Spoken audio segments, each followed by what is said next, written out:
Minibus milik Angkatan Bersenjata Ukraina menjadi target serangan drone peledak Rusia. Drone meluncur dan menghancurkan mobil tersebut dari arah belakang.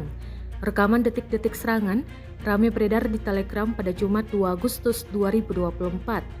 Dalam keterangan unggahan disebutkan inilah momen penghancuran kendaraan Angkatan Bersenjata Ukraina dengan drone VT-40. Minibus tampak diobrak-abrik hingga bagian belakangnya tampak hancur lebur. Beruntungnya tak ada korban jiwa yang dilaporkan dalam serangan ini. Perang Rusia-Ukraina yang telah berkecamuk selama lebih dari 2 tahun mengakibatkan kerusakan dan kerugian yang besar. Ukraina sebagai negara yang menjadi korban invasi militer Rusia pun harus menanggung beban berat untuk bisa bertahan melawan gempuran yang kian brutal.